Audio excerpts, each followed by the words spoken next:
Bienvenue à la deuxième édition de la Readers and Translators Week Online. Du 23 au 27 juillet 2025, vivez des moments inoubliables autour de la relecture et la traduction en rapport avec l'intelligence artificielle.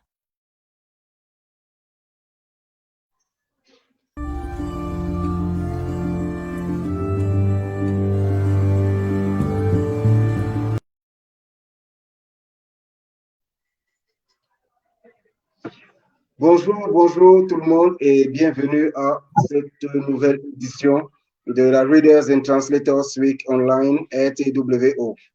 Voilà, aujourd'hui, pour cette fois-ci, nous avons été question de l'intelligence artificielle et la littérature, donc, notamment la créativité. Et pour ouvrir cet événement en ligne, que nous espérons que vous allez suivre pleinement, grandement, amplement et que vous allez partager, et surtout qui va nous permettre d'être dans de nouvelles dispositions pour pouvoir comprendre l'utilisation des IA, des intelligences artificielles en littérature. Et pour en parler justement pour notre premier panel qui est la place de la créativité justement dans IA et créativité littéraire, la place de la littérature. Alors pour cela, nous avons Axel Averroès qui nous vient de la République centrafricaine, qui est écrivain. Nous avons Irène Maben, elle nous vient du Cameroun, écrivaine aussi.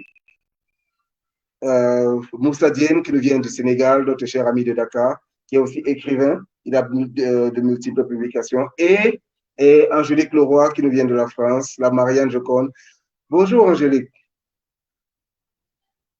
Bonjour à tous, bonjour Ray. Alors, c'est un plaisir de te retrouver parce qu'il y a quelques temps, nous étions encore toujours sur des événements en ligne acolytes et où il était question toujours de littérature et là, on a partagé d'autres grands moments. Exactement. D'accord. Très bien, c'est un plaisir de te revoir.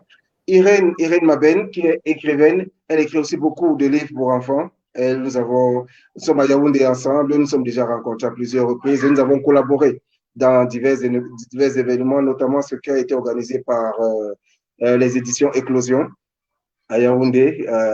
Alors, Irène, comment ça va?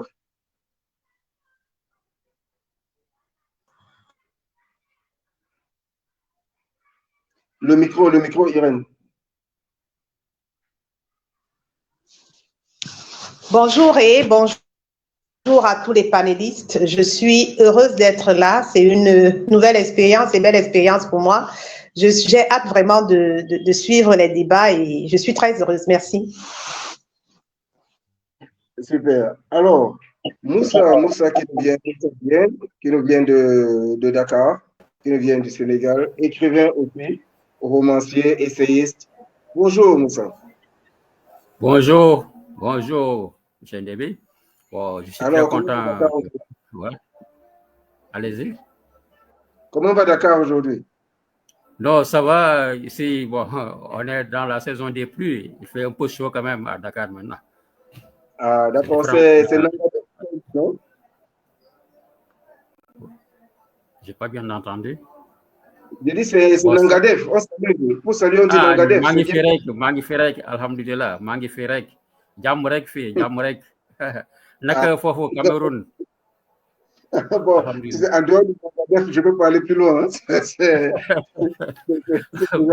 Voilà, bon, je suis très heureux vraiment de pouvoir participer à ce débat-là, à cette réunion. Bon, je salue tout le monde et vraiment, je suis à l'écoute. Voilà, merci. D'accord. Alors, Axel, comment on dit bienvenue chez toi? Ton micro, Axel, est fermé. Si. Bonjour à tout le monde. Et je me nomme Axel, Korondo Axel, et écrivain centrafricain. Et pour répondre à votre question, dans ma langue, on dit bonjour, Bibaramo, en sango, parce que nous on parle sango. C'est un peu comme le lingala, mais il y a une différence. On dit baramo, c'est-à-dire bonjour. Ah, d'accord, c'est super. C'est bien, hein, tout ce foisonnement-là, toute cette fusion de culture. Et c'est justement pour ça qu'on est là, parce qu'il y a des choses qui sont très, très utiles, qui viennent de nos cultures, qui viennent de nos vies, qui viennent de nos diverses expériences. Et on commence à remarquer que de plus en plus, on préfère solliciter des outils autres que nos propres expériences pour pouvoir produire nos textes. Alors, là, je vais poser la toute première question. Je vais commencer par toi, notre Marianne Joconde. Je commence par toi. Qu'est-ce qui, déjà, toi, tu écris beaucoup de poésie. Je te lis beaucoup en ligne et je vois toute la poésie que tu écris, tout le travail que tu essaies de faire et les événements auxquels tu participes, comme tout récemment, encore, tu étais à divers endroits. Alors, dis-moi, pourquoi est-ce qu'il te viendrait déjà à toi de solliciter un outil d'intelligence artificielle pour produire tes textes? Comme ça, première question, c'est une question bien sûr qui ira à tout le monde. Est-ce qu'il vous viendrait de solliciter un outil d'intelligence artificielle dans le cadre de votre créativité et pourquoi? Alors, merci pour la question. Déjà, je vais faire une petite reprécision. Donc, effectivement, je suis autrice, mais aussi art thérapeute. Donc, qui dit art thérapeute dit professionnel pour accompagner aussi dans la créativité. Jusqu'à présent, même dans ma façon d'écrire, j'ai fait appel beaucoup à ma créativité avec des néologismes. Donc, les néologismes, c'est lorsque l'on crée des mots par rapport à son parcours de vie. Et également, j'ai fait appel aussi à un syllogisme, c'est-à-dire à une logique neuroatypique, puisque je suis neuroatypique. Et donc, dans ma façon d'écrire, il y a les intelligences multiples. Dans quel cas j'ai dû explorer les IA? Très peu, parce que même si j'aime beaucoup le numérique, pour faire une prolongation de ma création, parce que je trouve que le numérique apporte des choses en 3 dimensions, par exemple, les IA, quand on fait une demande dans le moteur de recherche, peut nous aider parfois à trouver des images, des illustrations à des contenus, qui peuvent être aussi des contenus littéraires, puisque ça peut permettre, par exemple, d'argumenter un article, une critique ou quoi que ce soit. Donc parfois, c'est vrai, quand j'avais pas d'idée d'image précise, mais que j'avais envie, avec une IA, de mettre une recherche avec beaucoup de choses dans l'image, l'IA peut être une bonne solution. Parce que c'est vrai que parfois, l'abstrait, c'est difficile de le matérialiser dans l'idée que l'on peut mettre. Donc c'est là où c'est intéressant. Par contre, pour me corriger, avec une IA, ce ne sera pas possible. Parce que, justement, j'ai un fonctionnement qu'on appelle neurodivergent, et l'IA n'arrivera pas à me suivre. Parce que pour une IA, il faut avoir des consignes précises pour qu'elle puisse vous accompagner dans votre création. Et donc, il faut que ça soit vraiment orienté dans quelque chose qu'elle va trouver dans les sites Internet. Une IA ne va rien inventer. Elle va faire un condensé de ce qui est existant. C'est là où la créativité est importante et ne remplacera pas l'IA. Mais l'IA reste quand même un outil qui peut aider. Parce que parfois, on a des difficultés dans certains aspects et l'IA est soutenante pour ça. D'accord, d'accord. Et oui, là, ça se comprend très bien. Pour pallier certaines difficultés, justement, et pour être bien précis, pour être bien dans ton idée, c'est pour pallier certaines difficultés liées à une argumentation, pas à une écriture. C'est bien ça? Ça peut être effectivement à une écriture ou parfois peut-être que des personnes cherchent des idées. Peut-être que parfois, c'est pas simple d'avoir des idées et que le fait de faire appel à l'IA peut être un élément déclencheur à d'autres idées. D'accord. Moussa, cela me permet de revenir vers toi. Maintenant, déjà, je suppose, quand tu commençais l'écriture, l'IA, on ne soupçonnait même pas son existence. Donc, il n'y avait même pas, on n'en parlait pas. Alors, aujourd'hui, toi, face à l'IA, quelle est la position dans la créativité? Je suis pas Voilà, pour... moi, Oui, je sais avec Moussa maintenant. Moussa, vas-y. Voilà. Moi, bon, comme vous dites, j'ai commencé à écrire. En ce moment-là, il n'y avait pas encore l'IA. Mais je travaille avec mon ordinateur et je considère l'IA comme mon ordinateur. C'est-à-dire que l'IA, c'est un moyen, c'est un outil de travail. Maintenant, tout dépend maintenant de celui qui utilise cet outil-là. Est-ce qu'il va utiliser pour être plus créatif, pour être plus imaginatif, pour produire une bonne littérature, ou bien est-ce que ce sera simplement pour faire un bas de gamme, bon, en fait, je ne sais pas. Bon, de fait, là, je crois que du fait que l'IA, c'est un outil, bon, moi, je considère l'IA comme un assistant en quelque sorte. Un assistant pour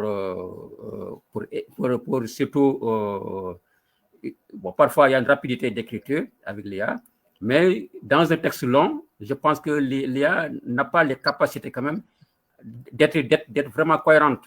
Il y a un manque de cohérence, un manque d'imagination, un manque d'originalité aussi qui se trouve dans les productions IA. C'est pourquoi pour écrire un roman, moi, je ne préfère pas du tout requérir à l'intelligence artificielle. Mais pour des textes courts, pour un texte court, là, je peux utiliser l'intelligence artificielle. Mais pour des textes longs, là, je trouve que non, ça ne me permet pas d'être cohérent. Même au niveau des personnages, par exemple, je suis en train d'écrire un roman, mais je suis sûr qu'avec l'IA, bon, il y aurait beaucoup d'incohérences au niveau même du personnage principal. Parce que l'IA, pour présenter un personnage, bon, il est long dans un premier chapitre. Dans le chapitre 17, il va dire qu'il est court, ou bien il n'est pas mignon, alors qu'elle avait déjà dit que le gars est mignon. Donc, il y a des contradictions si le texte est long. C'est pourquoi je dis que l'IA, c'est bien. Il y a des avantages, il y a des inconvénients. C'est un outil, donc il faut savoir comment utiliser cet outil-là, surtout pour les textes longs, comme un roman. Voilà, je m'en ai là, en attendant, bon, je laisse les autres réagir. Après, maintenant, avec la permission du président de séance, je vais revenir. D'accord. D'accord, merci beaucoup, Moussa. Et Irène, Moussa a parlé du manque d'imagination. C'est un peu sur le manque d'imagination. Est-ce que quand tu écris, par exemple, des livres pour enfants, solliciter l'IA, quelle pourrait être la place d'une IA dans ton processus de créativité quand tu veux écrire un livre pour enfants, par exemple? Pourquoi il te viendrait de solliciter une IA? Cela te vient bien sûr. Merci Ré. Pour moi, l'IA se présente davantage comme un outil de recherche. J'ai besoin de l'IA pour comprendre, pour avancer dans mon texte, le principe de créativité, je l'ai déjà, je pense qu'il est quelque part inné.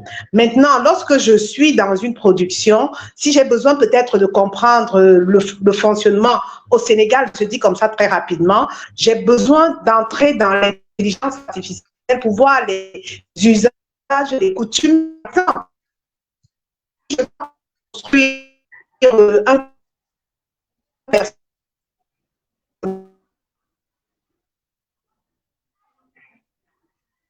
je crois qu'on a du mal à suivre Irène, ça doit être un souci de connexion.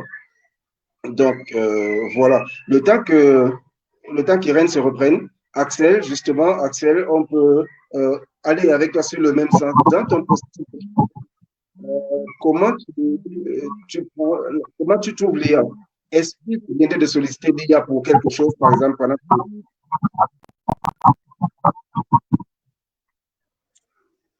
Ok, merci beaucoup de m'avoir donné la parole. Et je vais parler ici en tant qu'un écrivain, romancier, essayiste. Et avant cela, j'aimerais définir un peu l'intelligence artificielle. Qu'est-ce que l'intelligence artificielle et quel est son but?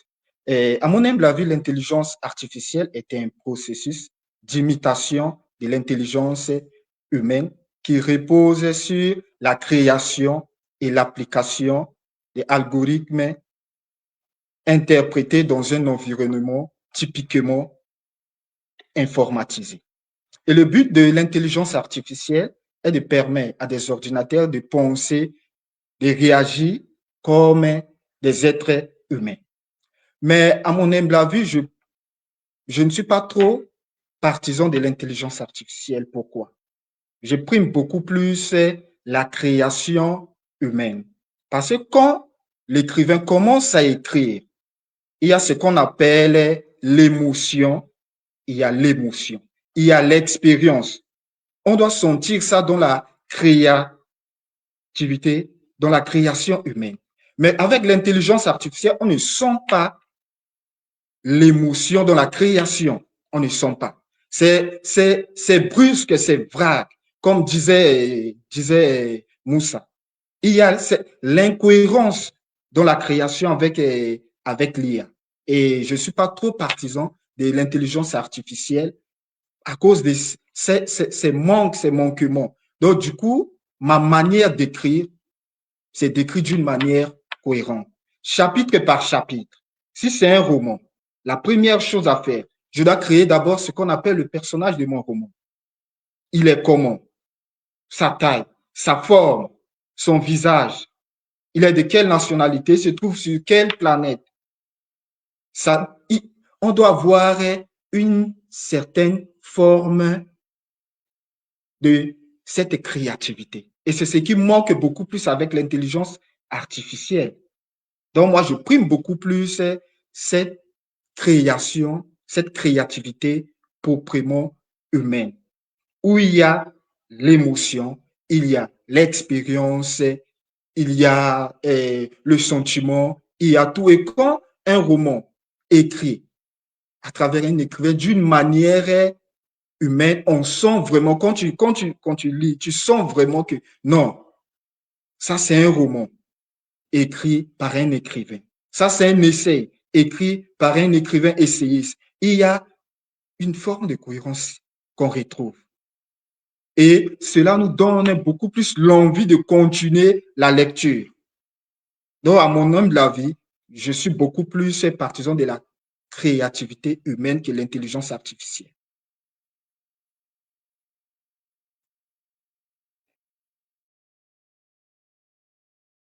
D'accord. On a deux points, bien sûr, deux points qui se résument en eux, qu'on va prendre chez toi, émotion et expérience. Alors, selon ton expérience, toi, Irène, nous avons été coupés tout à l'heure, c'est tellement une question de connexion. Alors, dans le processus d'écriture, notamment, je prends un peu le cas de livre pour enfants, parce que tu en écris beaucoup aussi. Alors, est-ce qu'il pourrait te venir de solliciter un outil d'intelligence artificielle et pour quelles raisons? Merci, Ray. Je m'excuse pour la coupure de tout à l'heure. Effectivement, moi, j'étais en train d'expliquer que le processus de créativité, je pense qu'il est naturel et il est inné chez un écrivain. Maintenant, moi, j'ai besoin de l'IA au moment de construire mon texte. Je prends un exemple. Si je dois comprendre, lorsque j'écris par exemple les livres pour enfants, si je dois comprendre les usages et les coutumes d'un endroit que je ne connais pas, je pense que je vais interroger l'intelligence artificielle qui va me donner des éléments. Parce que dans la créativité, on doit toujours s'inspirer de la réalité. Du coup, si j'ai besoin de comprendre des choses que je ne connais pas, je vais interroger l'intelligence artificielle et elle va me permettre de trouver les éléments factuels, scientifiques, réels, qui me permettent de bien décrire ce dont je suis en train de parler. Donc, moi, je pense qu'à la créativité, on est déjà un peu créatif quand on est écrivain. Mais maintenant, aujourd'hui, on a la possibilité, avec l'intelligence artificielle, de meubler les contenus. Si j'ai besoin de décrire dans un roman le personnage d'un médecin, alors que dans ma vie de tous les jours, je ne suis pas médecin, je dois comprendre quelle est sa routine. Je peux référer, justement, je peux demander à l'intelligence artificielle de me montrer quelle est la routine d'un médecin. Si j'ai besoin de comprendre l'état d'esprit d'un pilote, par exemple, ça, c'est pas dans mon fonctionnement ordinaire. Donc, pour moi, l'intelligence artificielle, je l'utilise davantage comme un outil de recherche qui me permet d'apporter à mes textes beaucoup plus de scientificité, beaucoup plus de réalité dans des éléments que je ne perçois pas véritablement, dont je n'ai pas forcément la connaissance. Oui, Irène, je vais rester avec toi. Maintenant, quand on parle de consulter l'IA pour peut-être connaître la routine d'un médecin, d'un pilote, je connais une jeune écrivaine qui, par exemple, pour écrire son roman policier, je peux la citer bien sûr, Irène Loïc, qui a écrit Brigade 14.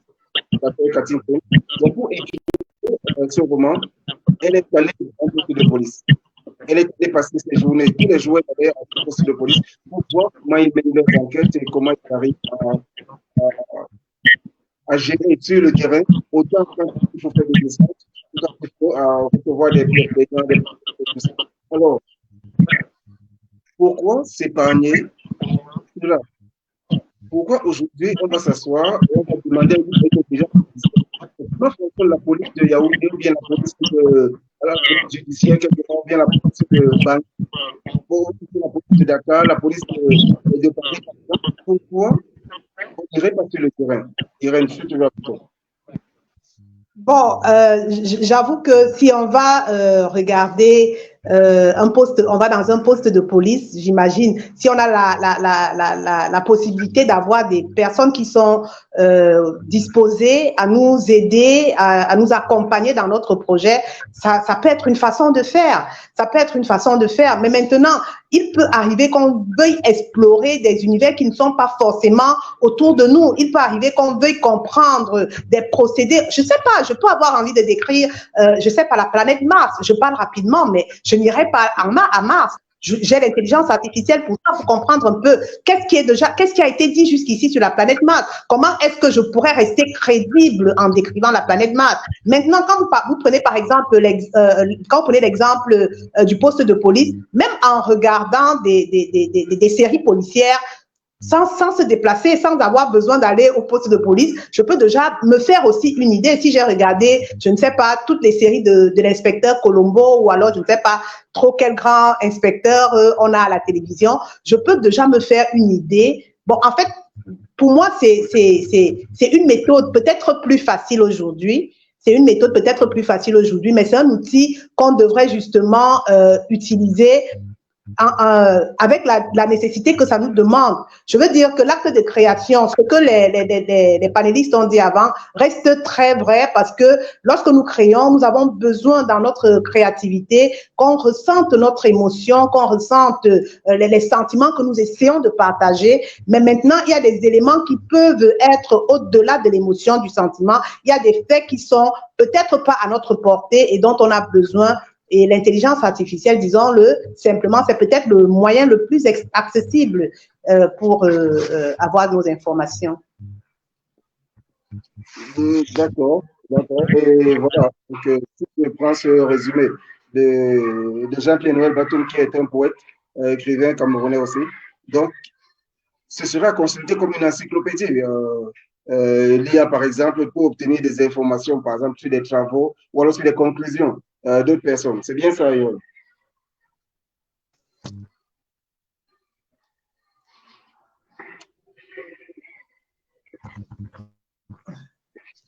Irène, ton micro.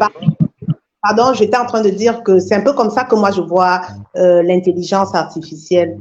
Nous avons besoin, lorsque nous écrivons, d'avoir des éléments qui sont vérifiés. Et c'est vrai que même avec l'intelligence artificielle, il faut encore faire le tri, mais c'est déjà une base de données qui nous permet de rechercher certains éléments qui peuvent nous aider à construire notre texte.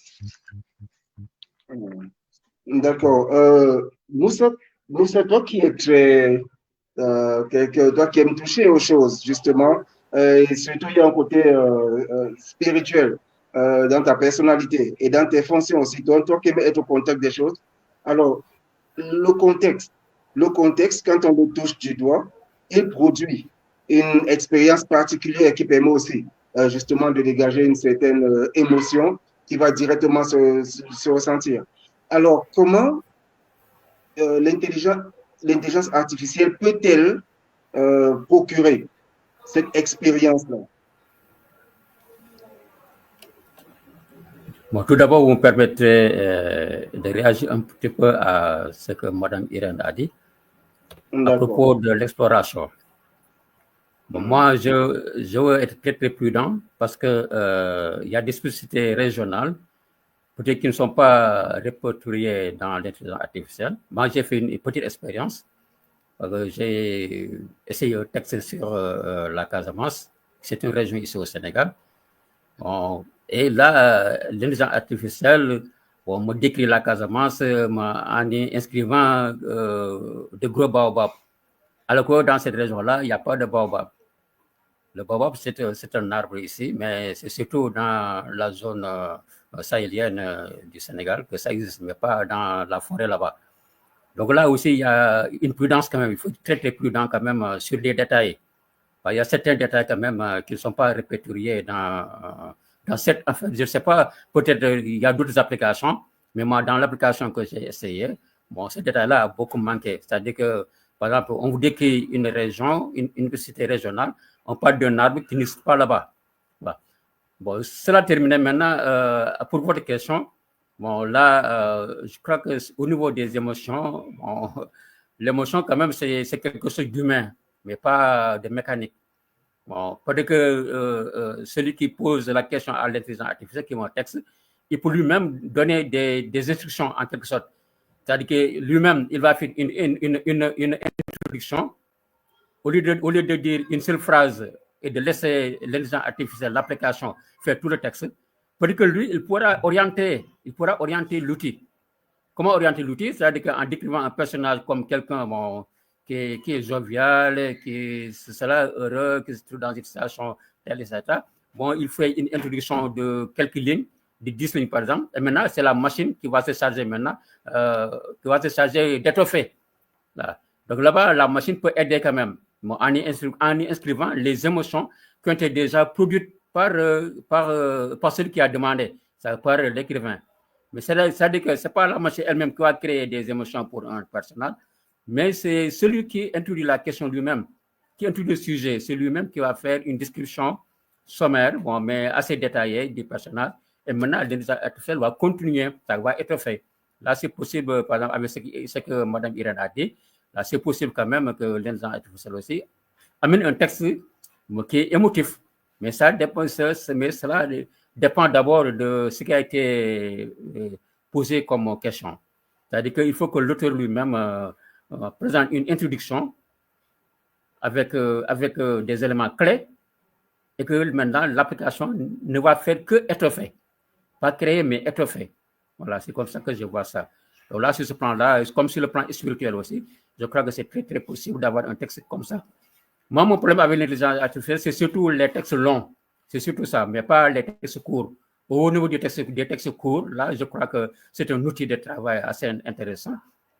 Mais au niveau des textes longs, là, ça demande la cohérence. Surtout un roman. Un roman, c'est pas une page, ce n'est pas une page, ce n'est pas 2 pages. Mais s'il s'agit d'un texte d'une page, là, je crois que l'intelligence artificielle est un très, très bon outil de travail. Et que là-bas même, l'intelligence artificielle peut même parler d'émotions, c'est ça, c'est sûr. Des gens qui pleurent, des gens qui ressentent des choses extraordinaires. Mais ça, c'est possible. Mais c'est à l'auteur, au demandeur, de faire l'introduction d'une façon détaillée. Voilà, les grandes lignes, c'est ça. Je ne sais pas si ou non. Bien sûr, Moussa, tu as amplement développé sur la question et justement le travail qu'il y a à fournir. Encore, je crois que vous tous vous l'avez relevé, ce travail qu'il y a à fournir une fois qu'on a une production ou alors on a reçu des réponses ou alors des éléments de réponse d'un outil d'intelligence artificielle. Maintenant, je vais revenir un peu à une certaine base hein, qu'on essaie de comprendre. C'est bien parce que beaucoup de textes aujourd'hui sont des produits, sont des outils d'IA, des romans, des poèmes, autre chose comme ça. Donc, on veut ces éléments parce qu'on trouve qu'il n'y a pas assez de littérature en soi. Maintenant, on va solliciter ces éléments. Et je connais des auteurs qui utilisent des IA, par exemple, pour harmoniser, comme ils disent leurs phrases, pour trouver les mots qu'il faut, pour trouver les descriptions qu'il faut. Je vais poser une question toute simple maintenant. Je commence par toi, Angélique. Selon toi, qu'est-ce que la littérature? Pour toi, depuis ton expérience. Parce qu'il faut bien qu'on comprenne la littérature avant de parler déjà d'IA et qu'on essaie de voir à quel niveau y a-t-il rupture ou plutôt il y a continuité ou il y a, je ne sais pas moi, cohabitation. Selon toi, selon ton expérience, qu'est-ce que la littérature? Pour moi, la littérature, c'est avant tout un style d'écriture que l'IA ne pourra pas reproduire. Et un style d'écriture, c'est une forme d'apprentissage dans lequel on va concilier avec sa propre personnalité. On va choisir le style par rapport au nombre de mots qu'on va y mettre dans une phrase. Est-ce que je vais choisir un style court, un style long? Est-ce que je vais y mettre des rimes ou pas? On va faire un certain nombre d'ingrédients que l'IA ne va pas forcément mettre. Pour un petit peu rebondir et répondre à la question sur ce qui a été dit précédemment, effectivement, l'IA est un excellent outil de recherche pour converger rapidement des informations où on mettrait plus de temps si on devait faire un livre par un livre. Le fait de questionner l'IA va nous donner des informations pour aussi nous accompagner dans une orientation que l'on souhaite faire. Par exemple, pour mon prochain livre, j'ai envie d'écrire un conte. Mais le conte, c'est pas quelque chose que je maîtrise. C'est-à-dire, c'est un registre.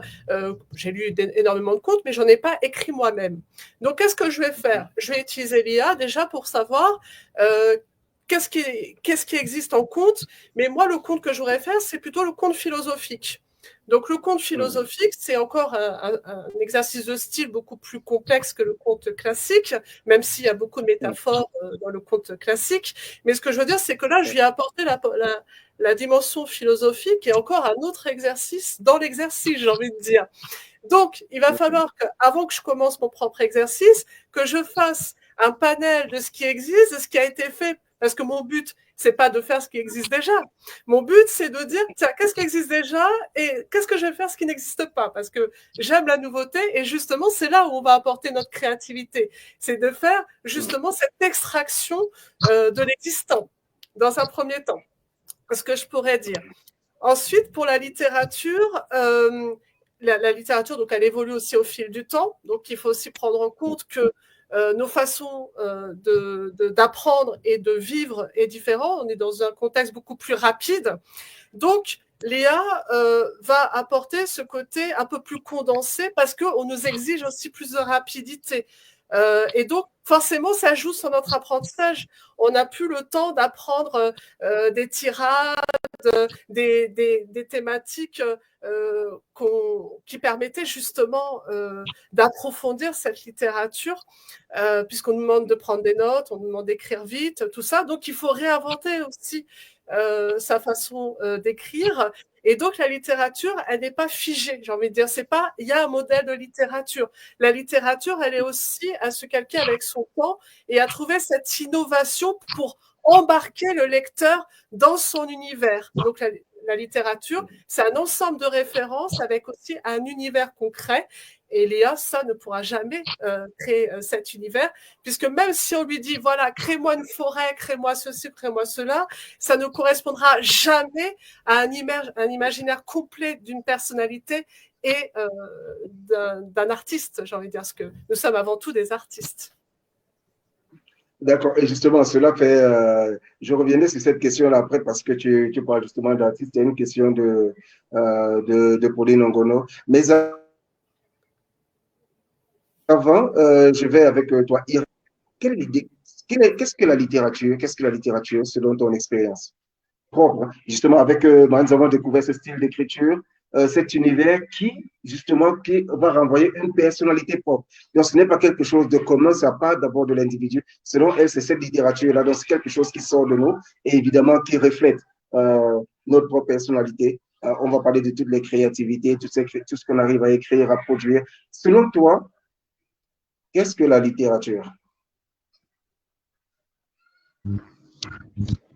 Alors, pour moi, la littérature, c'est un acte d'écriture qui se fonde dans la créativité. Ce qui fait la spécificité de la littérature, c'est le caractère qu'a l'auteur de pouvoir créer, de pouvoir nous conduire dans un environnement dont lui seul a les secrets. Parce que l'auteur, c'est un créateur.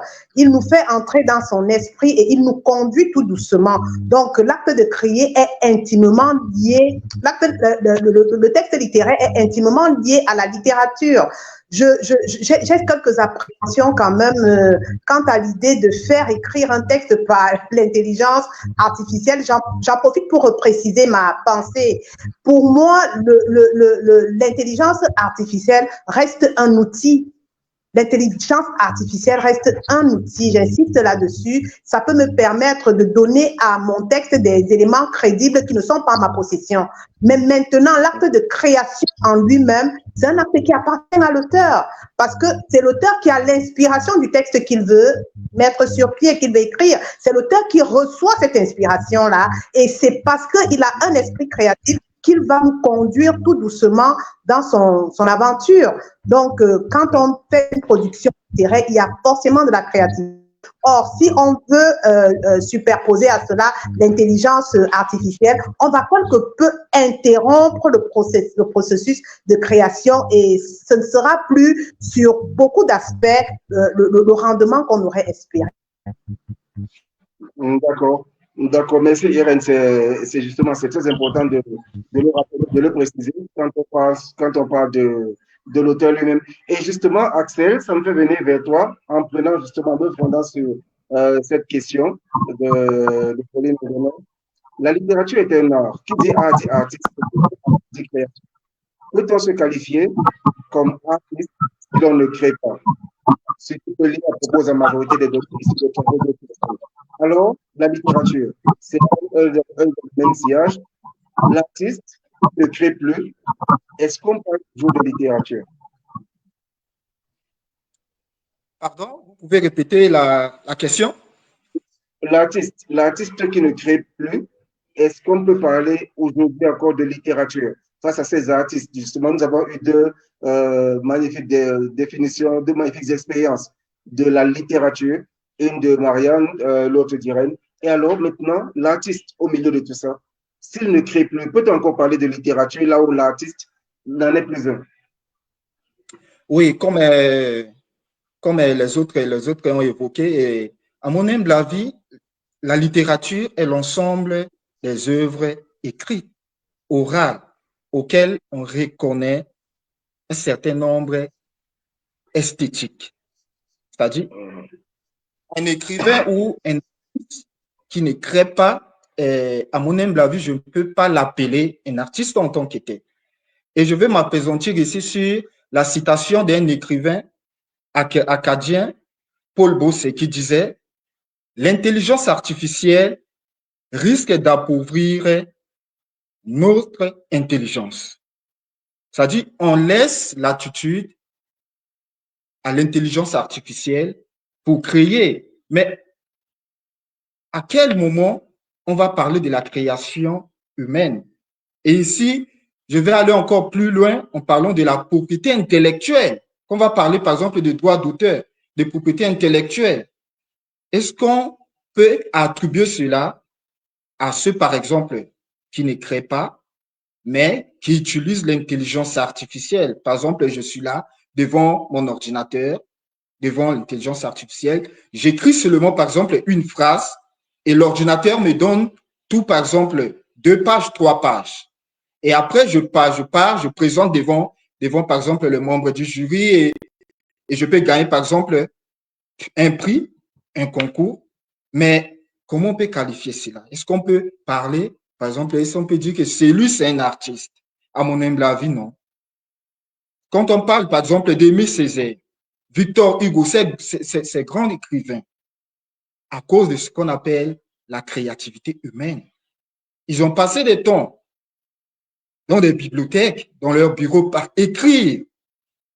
Et pour moi, un écrivain doit être celui qui passe son temps, qui s'assoit et qui écrit d'une manière logique, d'une manière cohérente. Et quand on parcourt son roman, on sent que vraiment il y a un sentiment, il y a d'émotion, il y a l'amour. Par exemple, quand moi je lis, par exemple, un livre, il arrive un moment, moi-même je souris, je reste tranquille, je dis waouh. Et c'est ça qu'on appelle être un artiste, être un créateur. D'accord, merci beaucoup, Axel, parce que justement, ça nous ramène à la réelle position, à ce qui nous pousse même déjà à écrire des livres, à ce qui nous a poussé à apprécier des livres dans le temps et tout le reste. Maintenant, Moussa, je vais orienter la question différemment en ce qui te concerne.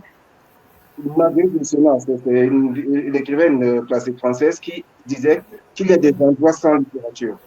Est-ce que ce type de pensée peut pousser les gens à solliciter? Est-ce que c'est ce type de pensée qui pousse les gens à solliciter une intelligence artificielle en se disant, bon, de toute façon, ce que j'ai écrit, ce n'est pas assez littéraire, ou alors mon contexte, je ne le présente pas avec assez de littérature, ou alors il n'y a pas de littérature, donc je vais solliciter d'autres pensées. Est-ce que c'est ce type de pensée-là qui pousse les gens à solliciter une intelligence artificielle? Est-ce que déjà il y aurait des endroits sans littérature? Voilà, bon, comme les autres ont déjà dit, la littérature, c'est de l'art, c'est une créativité. Bon, maintenant, pour votre question, là, c'est sûr que c'est vraiment tentant parce que la facilité et la rapidité de l'intelligence artificielle font que c'est sûr que beaucoup de gens vont recourir à cet outil-là pour pouvoir, pour essayer de publier beaucoup. Mais de ce fait-là, on risque d'avoir une publication de masse. En tout cas, beaucoup de livres qui vont arriver. Mais ce sera maintenant ce sera le rôle des éditeurs. Voilà, ce sera maintenant aux éditeurs maintenant de trier, de voir vraiment ce qui est une véritable littérature originale, créative, etc. Bon, différente maintenant d'une littérature de basse qualité.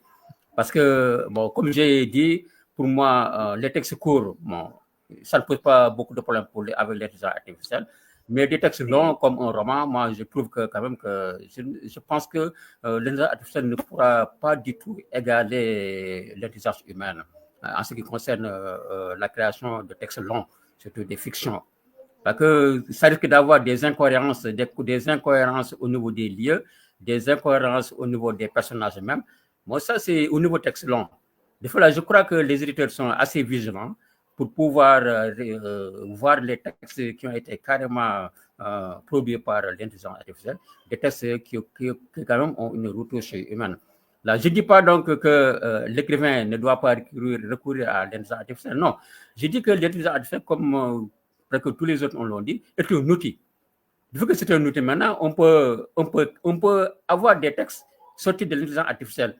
Mais quand même, il faut relire. Il faut que l'écrivain fasse l'effort de relire tous les textes et de trouver une cohérence à ces textes-là. Parce qu'il ne suffit pas d'avoir des transitors et des diodes pour avoir une radio, mais il faut les agencer. Donc, il faut aussi bien agencer les textes pour qu'il n'y ait pas de contradiction, pour qu'il n'y ait pas d'incohérence. Et surtout, il faut agencer aussi pour ajouter de l'originalité. Parce que la littérature aussi, c'est les belles lettres, c'est la fiction aussi, c'est l'originalité aussi. Bon, mais ce n'est pas une uniformisation comme s'il s'agit de standardiser des produits industriels. Non, la littérature, ce n'est pas comme l'industrie. Ce n'est pas comme l'industrie, mais c'est de l'imagination. Donc, ce sont des textes différents les uns des autres, mais qui ont un trait commun. Le trait commun, c'est la beauté de l'écriture. C'est cette beauté-là, cet art-là que tous les textes ont en commun. Mais quand même, chaque texte a son originalité. Et cette originalité-là, maintenant, ça dépend de beaucoup de facteurs, surtout de la créativité de l'auteur. Donc là, il ne s'agit pas donc de craindre des écritures de masse. Là, on ne peut pas craindre ça. Parce qu'avec l'ordinateur, déjà, il y a beaucoup de gens qui ont beaucoup de manuscrits chez eux. Mais avoir des manuscrits, avoir de beaux textes, ce n'est pas la même chose. Avoir des manuscrits et publier aussi, ce n'est pas la même chose. Donc là, je crois que la belle littérature a de beaux jours devant elle. Que je ne crois pas que la belle littérature soit menacée par l'intelligence artificielle. Non. Ce qui est pas que toujours les éditeurs vont trier, même si même si on veut faire l'auto-édition. Parce que le fait de faire l'auto-édition avec Amazon, etc., je ne sais pas si j'ai le droit de les citer ou non, mais le fait de faire l'auto-édition aussi ne veut pas dire quand même qu'on peut publier n'importe quoi. Non, ça ne veut pas dire. Parce que les lecteurs aussi ont des choix. Les lecteurs aussi, c'est sûr que choisiront toujours la vraie littérature. Et cette vraie littérature-là restera toujours humaine. Il y aura toujours une touche humaine. Pour véritablement donner beaucoup plus d'originalité, beaucoup plus d'imagination, beaucoup plus de créativité et surtout éviter le plagiat. Parce qu'avec l'intelligence artificielle aussi, il y a un risque d'uniformisation, donc de plagiat. Parce que c'est une programmation. Il ne faut pas oublier quand même que c'est une programmation. Ce n'est pas une personne qui réfléchit pour, bon, M. X, elle va dire ceci, M. Y, elle va dire autre chose. Non, c'est une machine. Donc, c'est une programmation. Et cette programmation-là, pour sortir un texte pour M. X, et sortir peut-être le même texte pour M. Y qui se trouve en Chine. Donc là, il y a des risques quand même de plagiat, des risques d'uniformisation, et ce qui ne sera pas du tout vraiment pour une bonne promotion de la littérature en quelque sorte. De fait, pour résumer, dit toujours que l'intelligence artificielle doit être considérée comme un outil. Un outil, maintenant, il faut le contrôler. Bon, il faut savoir qu'est-ce qu'on fait avec. Après avoir le résultat aussi, il faut contrôler, vérifier et apporter une touche de correction. Donc, les auteurs doivent vraiment se faire lire, surtout les jeunes. Parce que parfois, il y a de la précipitation aussi. Bon, on écrit un texte, on va rapidement terminer le texte et puis donner ça à l'éditeur, sans se faire lire comme il faut. Donc là, pour ne pas être long, là, je m'en arrête là en attendant d'autres questions. Merci beaucoup, Moussa, parce que justement, vous avez abordé un point que nous allons prendre. Mais avant, il y a une question de Jean-Pierre Noël Batoum. Justement, Irène, je vais t'adresser la question parce que tu as parlé de collecte de données, tu t'es un peu plus étendu sur la question. Il demande si on ne serait pas en droit de questionner la fiabilité des informations de l'IA. Je vais prendre un exemple très simple. Je préparais une conférence justement sur l'écriture et les IA. J'avais des auteurs et j'ai essayé une IA comme ça qui m'a dit qu'un des auteurs avait coécrit son roman avec un autre. Et ben, justement, ça ne s'était jamais produit. Cela n'était pas vrai, pas du tout. Alors, comment prend-on les informations données par des IA? Qu'est-ce qui garantit leur fiabilité? Qu'est-ce qui te dit que là, et justement, Moussa parlait d'un baobab, par exemple, qui constituerait un endroit où il n'en existe pas, par exemple. Alors, comment ferais-tu le tri? Comment saurais-tu que tu n'es pas en train de te tromper? Voilà, ça c'est la question fondamentale en fait. En fait, c'est là le nœud du problème parce que justement l'un des dangers de l'IA, c'est de tomber sur des informations erronées.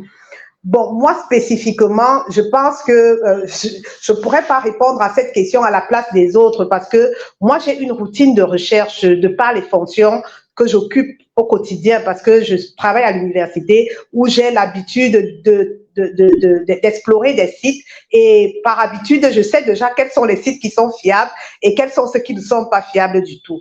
Dernièrement, j'étais en train de taper une recherche banale comme ça sur Internet et je suis tombée sur une information qui me disait que le drapeau camerounais était vert, jaune et rouge et qu'il y avait une étoile sur la bande jaune.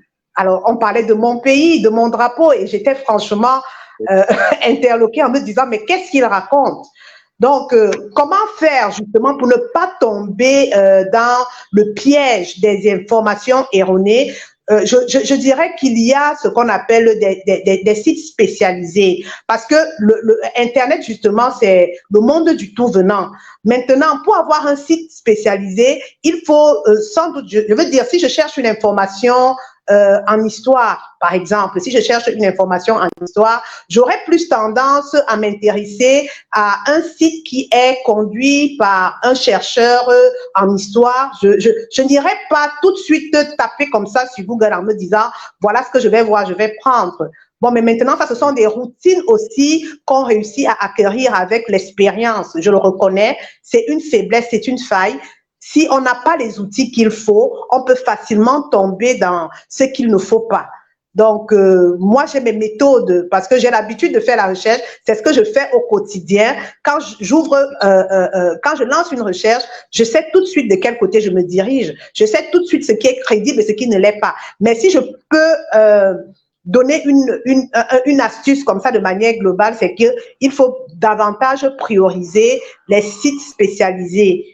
Mais maintenant, le monsieur qui se lève et qui se met à parler d'un concept sur Internet sans avoir, je veux dire, la connaissance nécessaire pour en parler, il faut toujours faire des réserves parce qu'on ne sait pas de quel côté il va nous conduire. Donc, je ne sais pas si je réponds à la question, mais j'avoue que personne n'est véritablement à l'abri avec ça. Bien sûr que tu réponds à la question parce que tu as rappelé un mot qui a été amplement utilisé aujourd'hui, expérience. Expérience. Il est toujours question d'expérience quand il faut utiliser, quand on est en littérature, hein, que ce soit avec ou sans IA. Toujours une question d'expérience. Donc, maintenant, Axel, parlons d'expérience. Maintenant, parlons d'écriture. Allons dans le monde de l'écriture lui-même. Et il y a une remarque que j'ai relevée tout à l'heure, et juste pour moi le temps de la retrouver, c'est que les gens devraient normaliser le fait que tout le monde ne peut pas être auteur. Est-ce que ça déjà, Axel, c'est facile à accepter qu'on ne peut pas être auteur? Je n'ai pas bien saisi la question. Est-ce que c'est facile pour cet aspirant écrivain d'accepter déjà qu'il ne peut pas, que ce n'est pas son milieu? Ça, c'est la question qui va introduire maintenant l'aspect écriture que nous allons aborder. Déjà parce que la remarque qui s'affiche là, les gens devraient normaliser le fait que tout le monde ne peut pas être auteur. Est-ce que c'est facile déjà de l'intégrer quand on sait toute la fougue, l'enthousiasme qui habite les jeunes auteurs aujourd'hui? C'est chacun qui veut son nom sur un livre, c'est chacun qui veut avoir sa plume. Est-ce que c'est facile d'admettre qu'on n'y est pas, que ce n'est pas notre domaine, qu'on peut faire autre chose, mais pas la littérature? Oui, je crois que c'est facile d'accepter. Par exemple, il y avait un jeune qui m'avait demandé de jeter un coup d'œil sur son manuscrit. Il m'a balancé son manuscrit, ça fait déjà presque une année. Et j'ai essayé de lire, parcourir le document. Et après, je lui avais posé la question, mais comment tu as fait pour écrire? Tu as pris combien de temps pour écrire? Et il a essayé d'expliquer que voilà, c'est sa première fois. Il a juste essayé. Il a juste tenté. Parce que il sent qu'il a une plume en lui. Et il tente, il veut écrire. Et voilà, c'est pour ça qu'il a écrit. Et j'ai dit, OK, mais il te faut du temps pour apprendre d'abord, premièrement, à écrire. Qu'est-ce qu'est l'écriture d'abord? Qu'est-ce qu'est l'écriture? Et comment on peut écrire et comment on peut devenir soit un auteur, soit un écrivain. Et moi, je reste toujours sur ma position. C'est pas parce que voilà, je vais utiliser l'intelligence artificielle pour écrire un essai politique, là, et après, je vais dire que je suis auteur. Mais quel type d'auteur? C'est la question que moi, je me pose souvent. Et un jour, dans un groupe, il y avait une fille qui avait écrit un petit essai, et il a balancé dans le groupe. Et il y avait des gens qui commencent à dire, oh, écrivaine, autrice. J'ai dit non, mais il faut savoir là où on peut mettre le mot. Est-ce que vraiment, on peut dire que cette fille, elle est vraiment écrivaine?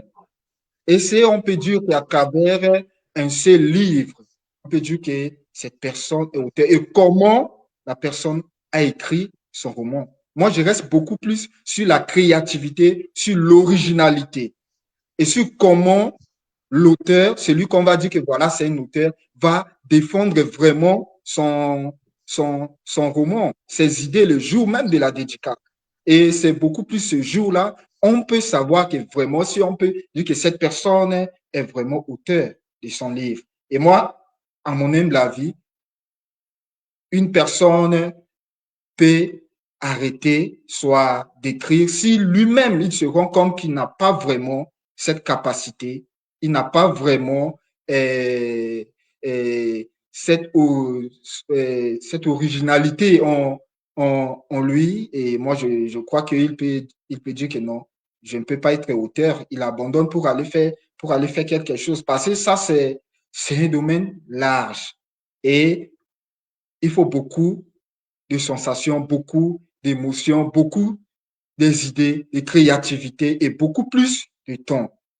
J'ai actuellement plus de 19 livres que j'ai écrits sans intelligence artificielle et j'ai pris vraiment du temps. Il y a un roman que je suis en train d'écrire, ça fait déjà 7 mois, ça va faire 1 an pour que je puisse vraiment sortir un roman policier vraiment propre.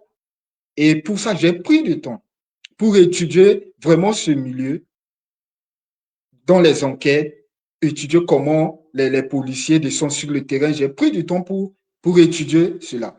Et pour répondre à la question, comme une forme de conclusion, moi je dirais que quelqu'un qui n'est pas vraiment capable d'être un écrivain, d'être un auteur peut peut arrêter et dire que non, ça, c'est pas mon domaine, je pars me chercher ailleurs.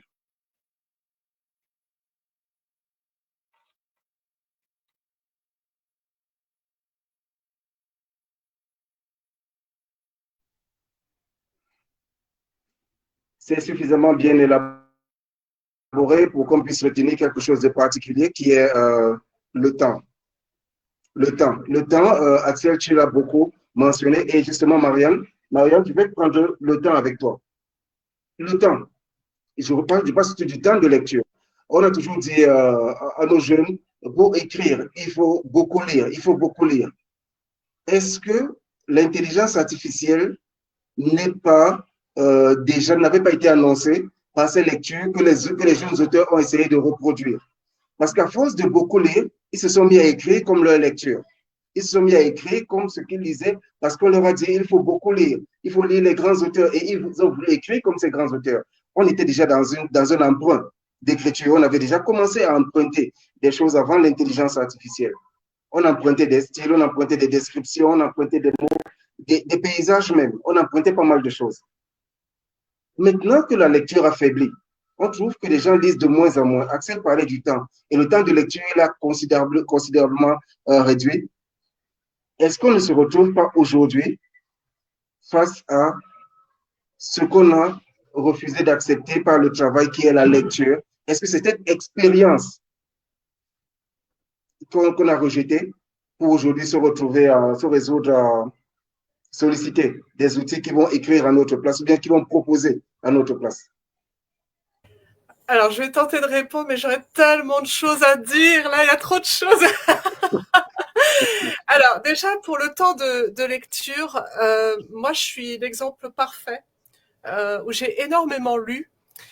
Mais c'est pas le temps de lecture qui a fait défaut, c'est d'autres paramètres qui sont neurologiques, qu'on appelle les troubles de l'apprentissage, la dyslexie, la dysorthographie, la dysgraphie, enfin tous les 10, qui fait que c'est pas un problème de temps, et c'est aussi une façon de penser qui n'est pas intégrée dans les processus de création forcément d'aujourd'hui.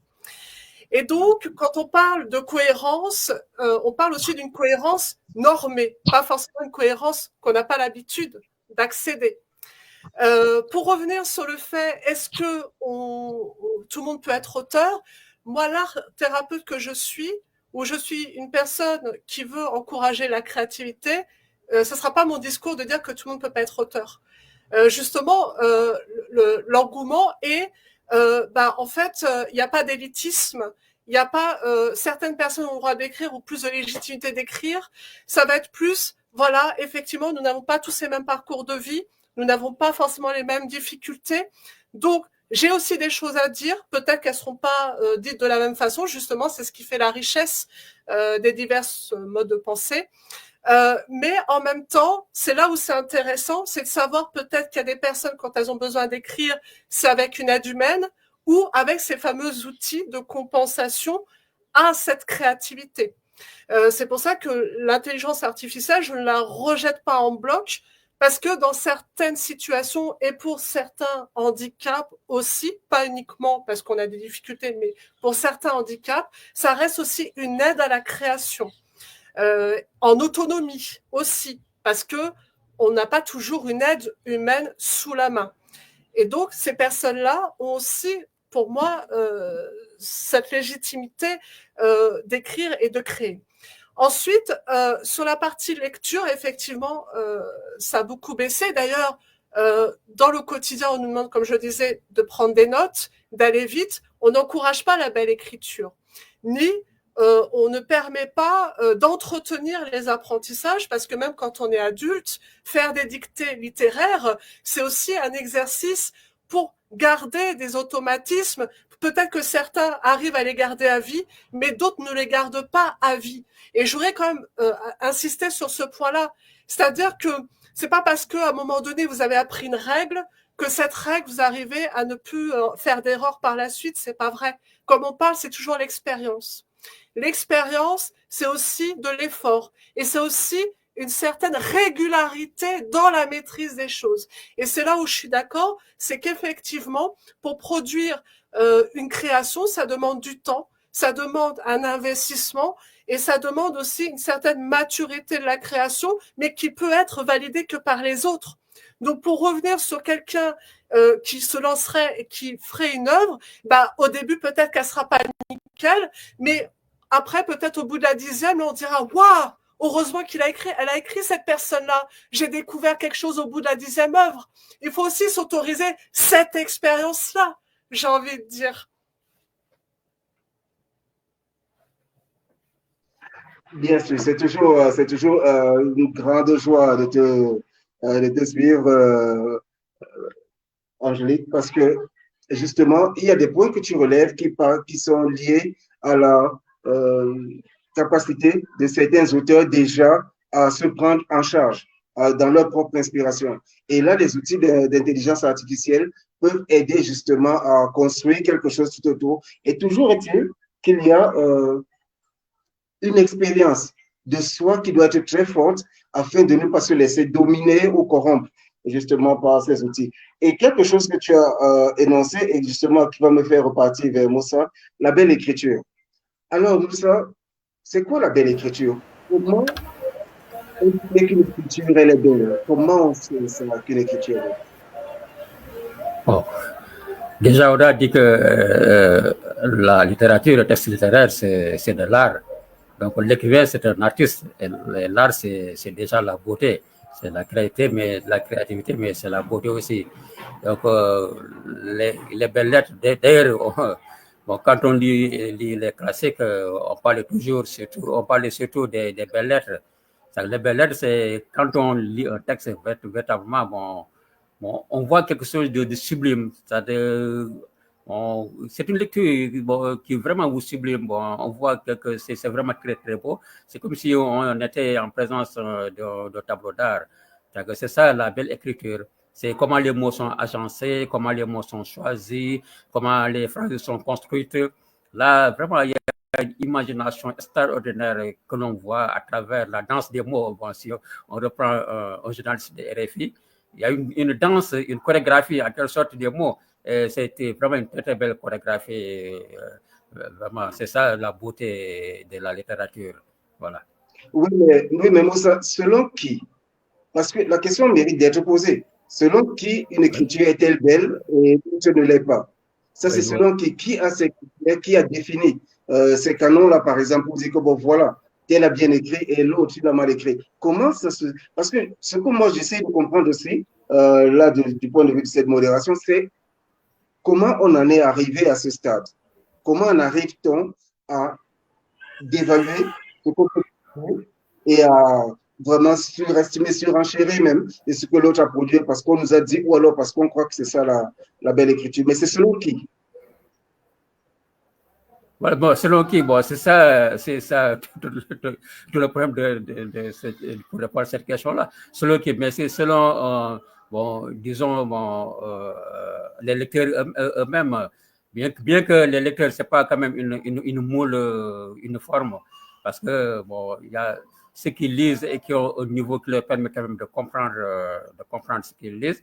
Comme il y a des gens qui lisent aussi parce que c'est un ami qui a écrit ça, parce que c'est un frère qui a écrit, bon, il prend le livre pour le lire, mais c'est pas parce qu'il recherche quand même une beauté littéraire.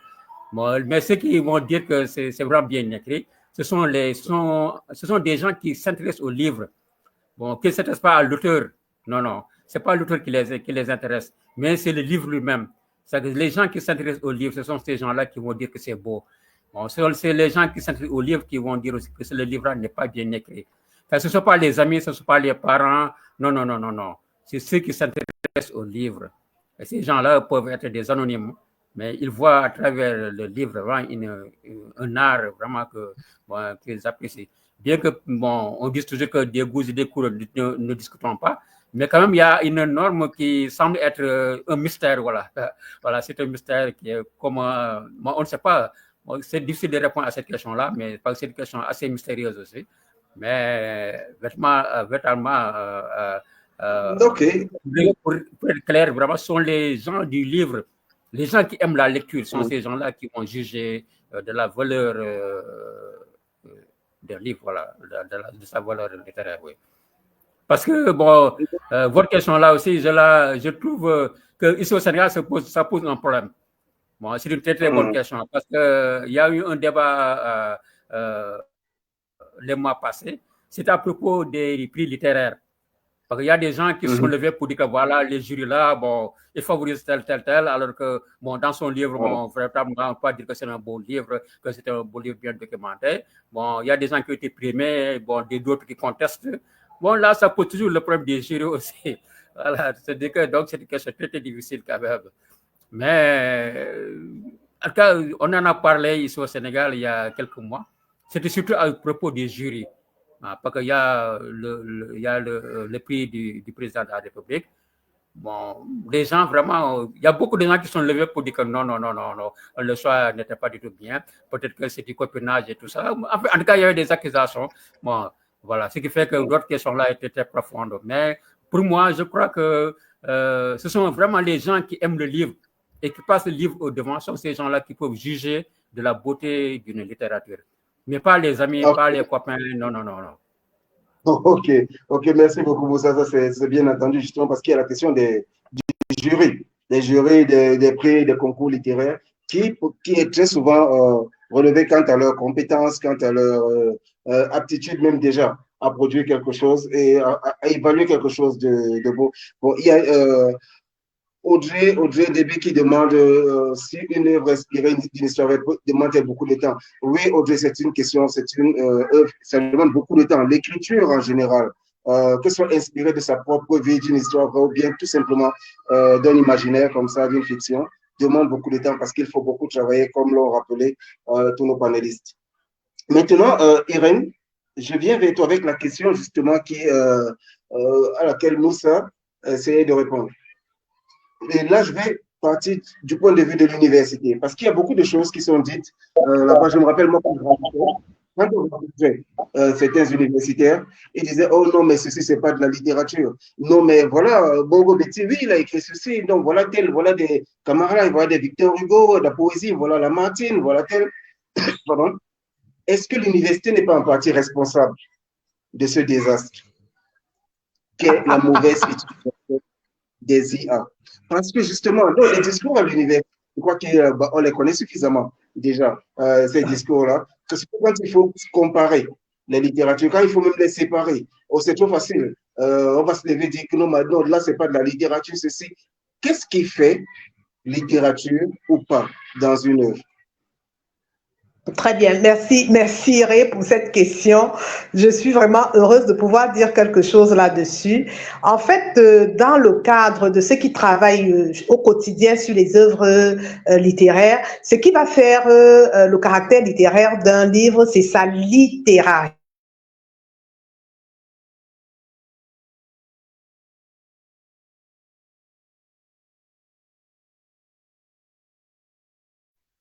Bon, on a encore été coupé. Je crois que Irène nous parlait de la littérarité qu'elle s'apprêtait justement à nous développer. Donc, le temps qu'elle revienne, parlons de l'écriture. Revenons à l'écriture, Marianne. Est-ce que ce que tu écris émane de toi ou bien de tes lectures? Et pas tes lectures, évidemment, des sollicitations aussi. Qu'est-ce qui fait que l'écriture... Ah, ok, d'accord, Irène est de retour. Vas-y, tu parlais de littérarité.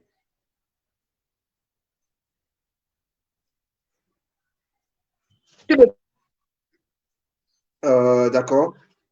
Allô?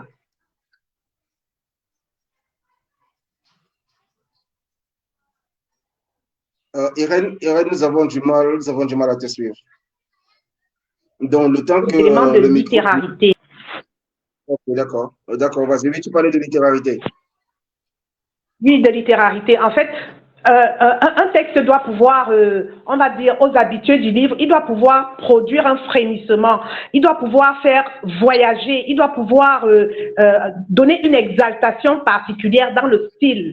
Alors, l'auteur devra sûrement nous donner des éléments comme des constructions, des figures qui montrent un certain dépassement.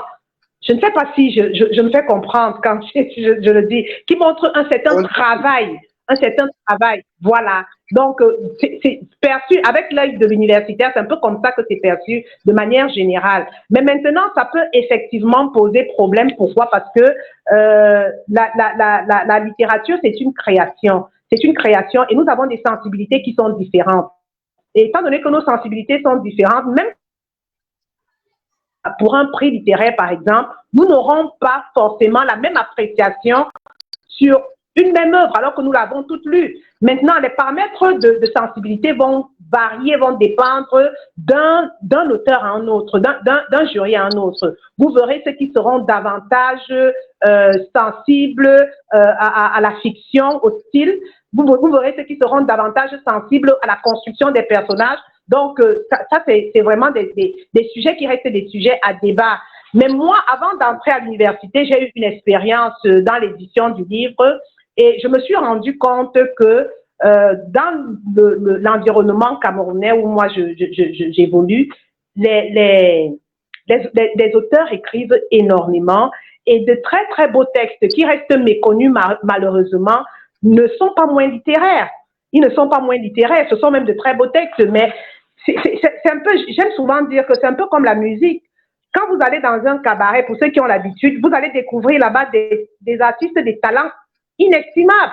Ils ont vraiment, vous sentez qu'ils chantent bien, mais ils sont méconnus du grand public. Ils ne sont pas connus du tout, mais ils ne manquent pas de talent pour autant. Donc, la question de certifier qui est auteur ou qui ne l'est pas, je pense que c'est un point de vue quand même que nous devrions tous revoir, hein, parce que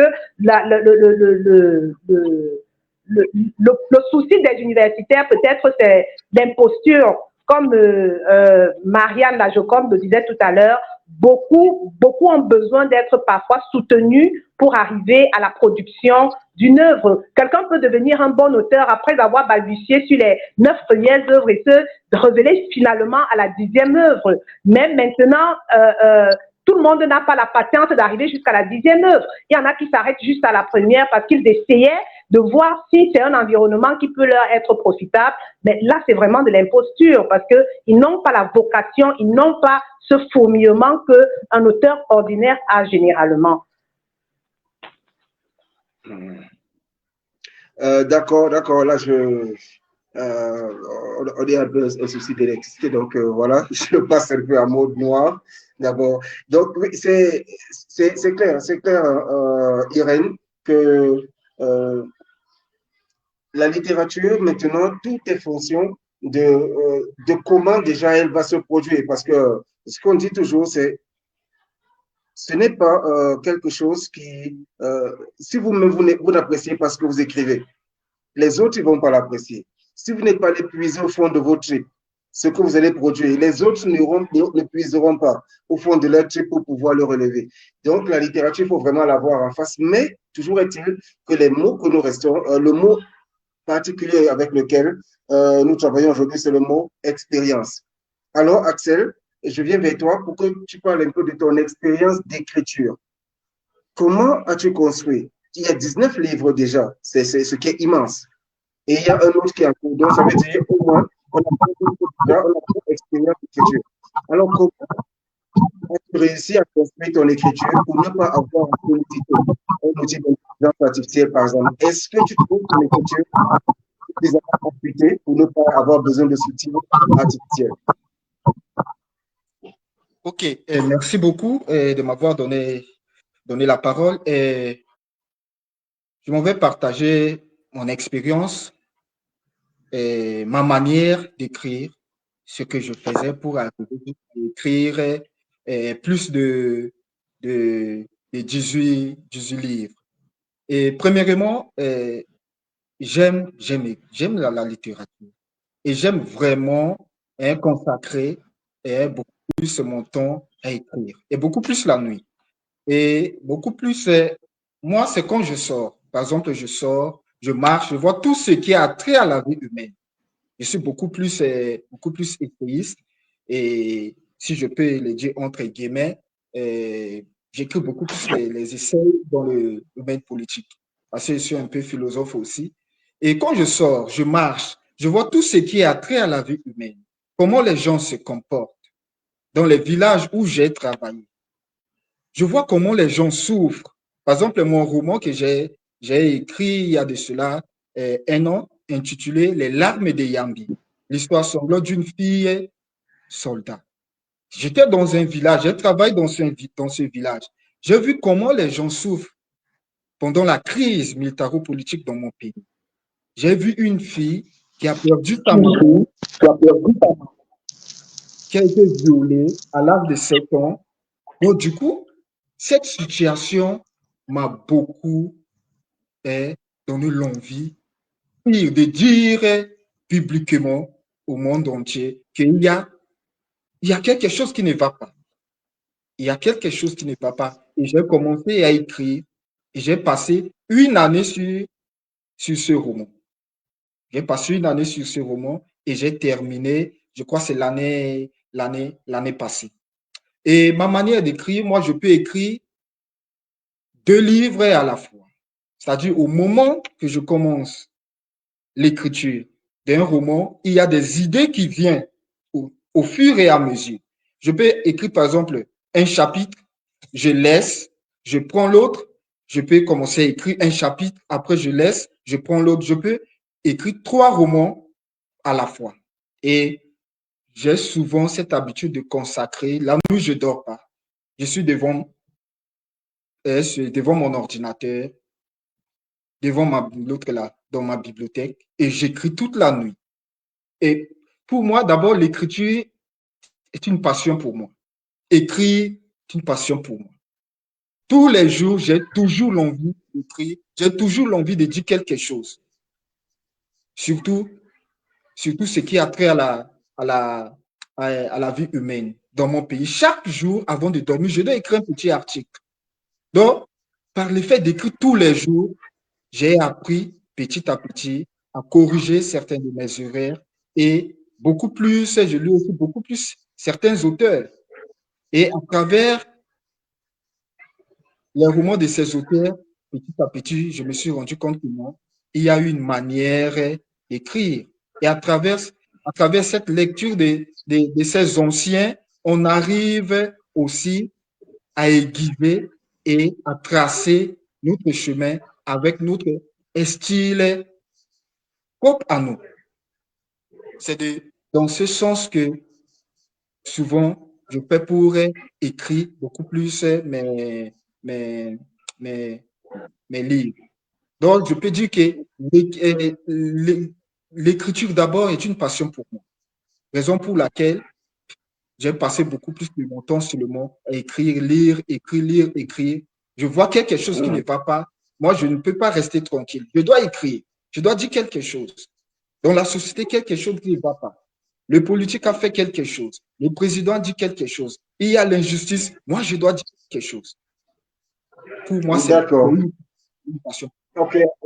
Ok, Axel, c'est bien relevé. Passion et tous les jours. Passion et pratique. Marianne, est-ce que c'est ce qui t'habite aussi quand tu produis ton écriture, la passion et la pratique quotidienne? Donc, je comprends qu'il faut travailler l'écriture tous les jours pour ne pas avoir à solliciter une autre écriture. C'est bien ça? Oui. Alors, comme Axel, j'ai aussi cette fougue en moi où, quand il y a de la justice, j'ai envie d'écrire. Enfin, j'ai toujours envie d'écrire. Mais sauf que moi, il n'y a pas que l'écriture. C'est mix média, ma façon de transmettre.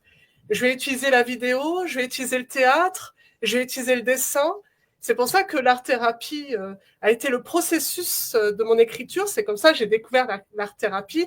C'est qu'en fait, j'ai mélangé l'écriture avec les playlists de musique. J'ai associé la musique à mes ressentis, donc à l'émotionnel, où j'ai déversé les mots sur les mots.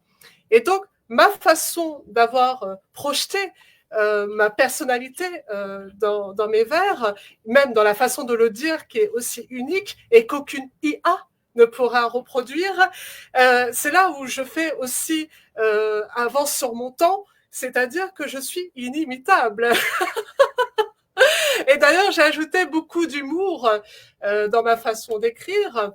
L'IA n'est pas capable d'une certaine forme d'humour, et l'humour, ça fait partie aussi de ce côté artistique que l'on va apporter. Et puis, dans la façon d'écrire, on va apporter aussi ces images, ces métaphores l'IA va prendre toujours au premier degré ce que vous lui dites. Or, dans votre écriture, vous utilisez cet accès à l'imaginaire.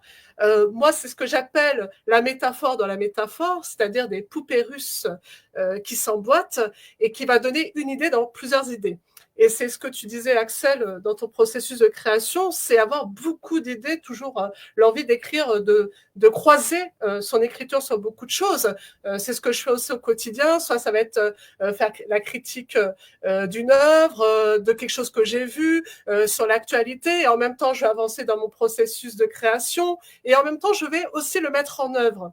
C'est-à-dire que quand j'ai écrit, j'ai pas juste écrit des mots comme ça et à l'envolée. Je me suis inspirée d'images, de visites que j'ai faites parce que tout me stimule en fait. Et c'est là où c'est intéressant, c'est que peut-être que je fonctionne comme une sorte d'IA.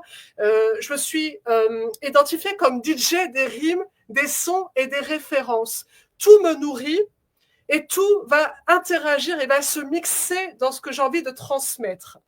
Et l'IA fait un peu ça, si on veut. Mais sauf que moi, c'est par rapport à mes expériences et à mes émotions que j'inclus dans ce processus d'écriture que je transmets, et même dans la façon que je vais le dire, qui va être unique. Et c'est aussi pour ça que j'accorde de l'importance à la transmission d'une œuvre qui, pour moi, ne peut pas être seulement lue de façon silencieuse, parce que pour moi, pour comprendre une œuvre, j'ai besoin de la lire à haute voix, parce que c'est une particularité de 10, par exemple, de lire à haute voix pour comprendre. Et de donner un ton, c'est aussi très important, parce que le ton va appuyer le sens du texte qu'a donné l'auteur. Et c'est pour ça que quand je me suis mise à écrire, je me suis dit, on ne peut pas mettre un auteur sans sa voix. Parce que la voix, c'est aussi la traduction de ce qu'il a traversé dans son écriture.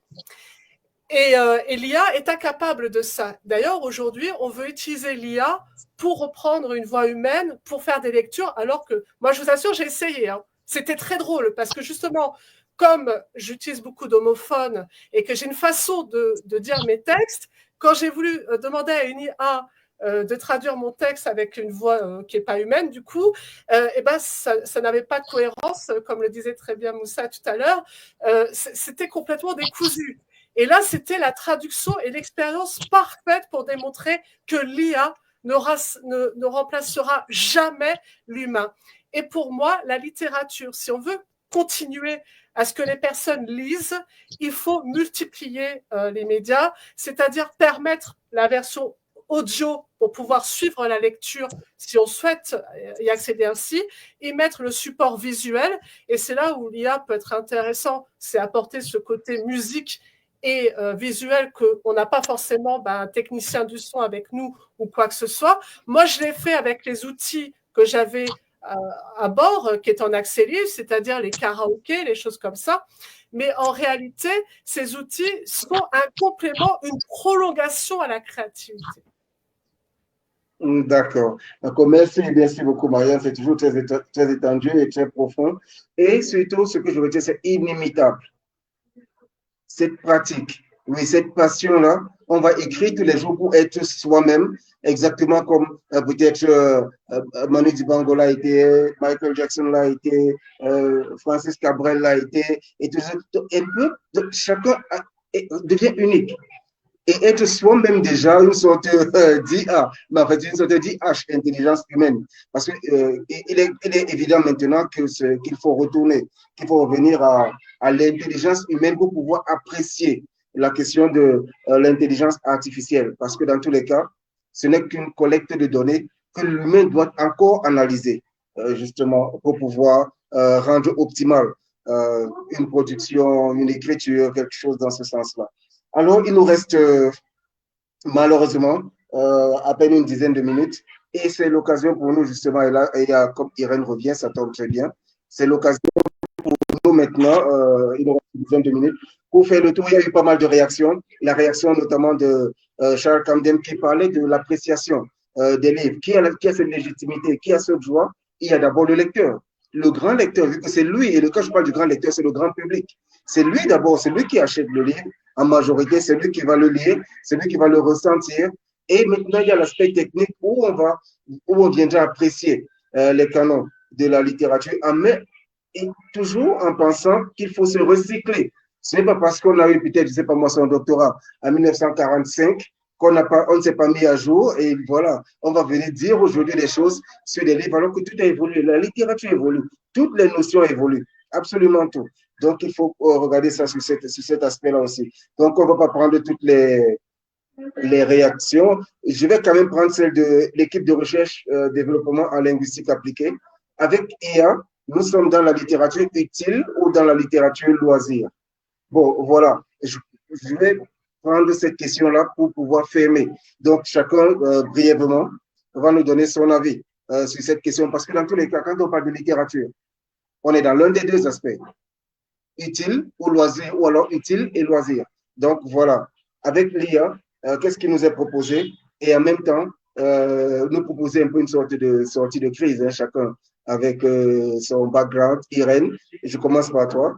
Alors, avec l'IA, c'est quoi? Littérature ou littérature loisir? Et toi, comment tu proposes une utilisation optimale de l'IA s'il faut l'utiliser? Je dirais qu'avec l'IA, nous sommes plus dans le côté utile. Hein. Je ne sais pas, parce que loisir, je mets tellement de choses dans loisir en fait. C'est-à-dire pour que je puisse éprouver de la joie dans une lecture, je dois rencontrer la sensibilité de celui qui écrit. Je dois la toucher. Je dois pouvoir la ressentir. Donc, je ne suis pas sûre qu'avec l'IA, je puisse arriver à ce genre d'émotion. Et maintenant, pour la question, comment est-ce qu'on devrait utiliser l'IA, je continue de penser que l'IA est un outil qui peut être utile, mais qui devrait être utilisé vraiment pour ce qu'il est, quoi. C'est-à-dire que un axe de recherche, quoi. C'est-à-dire qu'on va chercher des informations pour nous permettre de construire un texte, mais je ne vois pas l'IA dans la production réelle même des textes. Ça reste l'apanage de celui-même qui écrit parce qu'il entre dans son écriture de nombreux éléments. C'est tous ces ingrédients mis ensemble qui produisent le texte littéraire. D'accord. Et selon toi maintenant, comment peut-on apprécier l'IA? Comment un auteur peut-il l'utiliser si d'aventure il a envie de l'utiliser? Comment un auteur peut-il utiliser? C'est ce que j'étais en train de dire. Pour moi, ça reste un tiroir de recherche, c'est-à-dire que tu ouvres l'IA pour chercher un élément qui manque à la construction de ton texte. Mais l'IA ne peut pas construire ton texte en lui-même. Parce que si l'IA vient à construire ton texte, il y a tellement de choses. Monsieur Moussa a relevé, il y a la question de la cohérence. Je trouve même personnellement que c'est plus fastidieux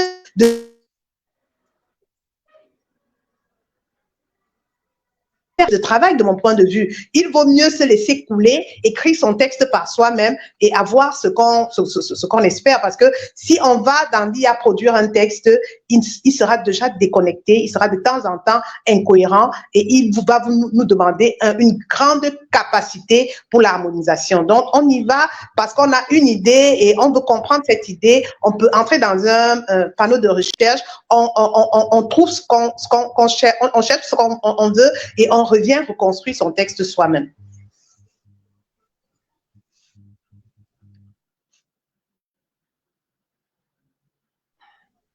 Allô? D'accord, Irène. Ok, on t'a bien suivi. Alors, Moussa? Oui. Moussa, tu es avec nous? Oui. Oui, je suis là. Oui, je vous entends. Je vous entends. Oui, Moussa, tu es avec nous? Voilà, oui, je vous entends très bien. C'est la même question, n'est-ce pas? Si c'est la même question. Oui, on poursuit avec... mais en mettant... Non, il y a des coupures quand même. Bon, si c'est la même question, je crois que je peux enchaîner rapidement. Voilà. Bon, si c'est la même question, je crois que, bon, moi, à mon niveau, je crois que la littérature doit regrouper les deux. L'utilité, que la littérature soit utile et en même temps agréable aussi.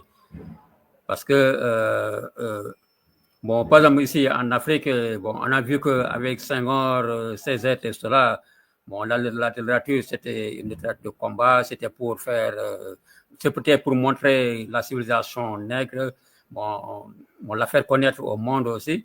Donc là, c'était utile pour la compréhension des Européens, mais c'était aussi utile pour les Africains aussi de pouvoir partager leur culture, leur civilisation à travers le monde. Donc là, c'était donc une littérature utile, mais c'était aussi agréable à lire à cause de l'art quand même qu'il y avait dans les écritures, dans la littéralité, comme disait tout à l'heure Madame Irène, je crois. Bon, maintenant, mais la littérature doit évoluer quand même, surtout au niveau des thèmes, parce qu'on ne peut pas toujours se limiter à parler de la danse africaine, bon, du mariage dans un village et tout cela. Bon, c'est bien beau, mais je crois que les anciens en ont beaucoup parlé et que déjà c'est compris à travers le monde.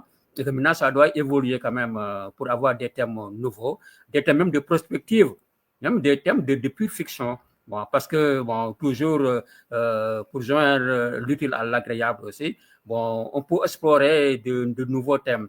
Par exemple, moi, j'ai fait un roman, bon, 2 romans de témoignages. Pas que, bon, le premier, c'est Tout sur le caleçon qui parle de la prison. Bon, actuellement, le processus pour entrer en prison, la puissance, entre guillemets, des procureurs, par exemple, ici au Sénégal. Bon, comment les gens sont accusés, comment ça se passe dans les tribunaux. Bon, la prison avec le surpeuplement, tous les problèmes, etc. Là, c'est des thèmes très actuels. Bon, ça, à la fois instructif, mais il y a beaucoup de sentiments aussi. Parce qu'il y a des gens qui ont lu et qui pleuraient à cause des conditions de détention. Bon. Ensuite, j'ai écrit un roman sur, c'est un roman politique, La fièvre du 3e mandat.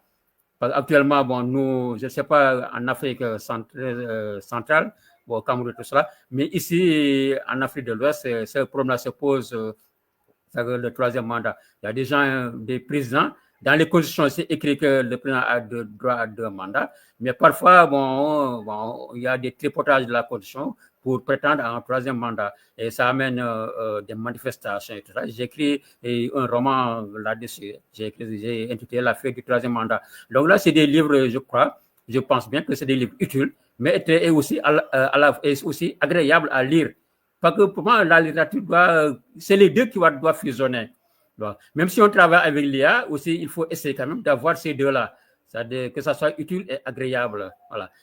Mais l'IA, comme a dit Mme Irène, là, il faut, bon, c'est un outil, nous tous nous l'avons dit, mais quand on écrit un texte avec l'IA, il faut bien contrôler, bien vérifier, et il faut bien agencer, bien harmoniser les thèmes, les paragraphes. Donc, là, il faut donc bien lire et faire lire le livre avec pas d'autres gens, pas des spécialistes en quelque sorte. Parce que quand même, bon, quoi qu'on dise, hein, bon, tout le monde ne peut pas être un spécialiste de la littérature. Merci beaucoup. Parce que tout le monde n'est pas grand footballeur. Pour ce point de vue. Bon, la littérature, c'est la même chose. Hein. Bon, là, vraiment, parfois, il y a le côté mystérieux aussi des choses qui font que quand même, on est auteur ou on ne l'est pas aussi. Il y a un côté mystérieux aussi là-dessus. Voilà. Il semble que vous ne m'avez pas entendu. Quand je vois les autres, mais le président, lui, je ne le vois plus. Je ne l'entends plus aussi. Je crois qu'il y a un problème de connexion avec le modérateur. Oui, vraiment, j'ai eu une petite interruption. Bon, voilà, j'ai eu une petite interruption. Donc voilà, je vais poursuivre avec Marianne, puis avec Axel. Et justement, est-ce que, et là maintenant, c'est avec la question de Jean-Pierre Batum pour boucler la littérature. Donc je réponds, c'est ça? Oui, Marianne, sommes-nous toujours en littérature quand on parle de l'IA? Bah moi, je suis parfait exemple d'être purement moi-même. Je suis là comme tout le monde. Bon, en tout cas, ce que je voulais dire, pour aussi répondre à la précédente question et pour assembler avec celle-là, j'adore faire des liens, créer des liens. J'adore faire ça. Déjà, je suis assez d'accord avec la méthodologie qu'a dit Irène pour utiliser les IA en termes de moteur de recherche, etc. Et je voulais ajouter que moi, je reprends des études à l'université en mois de septembre pour faire une licence art et spectacle. Donc, vous voyez, à 40 ans, je reprends mes études. Et justement, je vais approfondir mes connaissances, pas avec des IA du coup, avec de la force et du travail, justement sur l'art et le spectacle. Et je vais vraiment approfondir mon concept d'art vivant avec l'art-thérapie, parce que l'art-thérapie, c'est ce qui va permettre aux êtres humains que nous sommes de nous connecter à la place des IA, parce que les IA, ça va 5 minutes, mais nous, on a besoin de nous connecter, de dialoguer, de travailler en intelligence collective et de trouver, comme l'a dit très bien Moussa, de nouveaux mots, de nouveaux concepts, une imagination qui serait plus à l'air du temps, qui serait beaucoup plus mix média, j'ai envie de dire. Accepter que l'écriture ne s'arrête pas uniquement que dans un livre, parce que pour des personnes qui adorent que cette forme-là, je l'entends et je respecte, mais c'est vrai qu'il faut aller au-delà de ça et pour moi, il faut associer absolument l'humain à l'œuvre. Pour moi, c'est indissociable. D'ailleurs, je ne peux qu'aimer si je connais que l'être humain qui est derrière. Sinon, pour moi, ça n'a pas de sens. Souvent, c'est ce que je critique, c'est que on va nous faire connaître des choses sans mettre au cœur la personne qui a œuvré, ni expliqué son processus de création, que l'IA ne va pas forcément dire d'ailleurs, que la personne pourra expliquer qu'avec ses tripes. Voilà. Et donc, sommes nous-mêmes en littérature, et c'est à nous d'être acteurs, de faire vivre notre œuvre. C'est-à-dire que ça reste pas au fond d'une bibliothèque. Il faut multiplier les discussions. Il faut véhiculer son œuvre, l'incarner pleinement. D'ailleurs, c'est ce que je fais avec la Marianne Joconde, où je suis multiples casquettes, multiples chapeaux, si vous voulez aussi. C'est le chapeau du magicien, de la sorcière, enfin tout ce que vous voulez, hein, on peut aller très loin dans l'imagination. Et c'est redonner le rôle du jeu. On parlait de ludique, le jeu, c'est-à-dire cette volonté de créer, d'offrir au monde quelque chose de nouveau, et en même temps y apporter des messages de construction qui permet justement de nous connecter. Donc sommes nous-mêmes en littérature? Oui, avec un grand oui.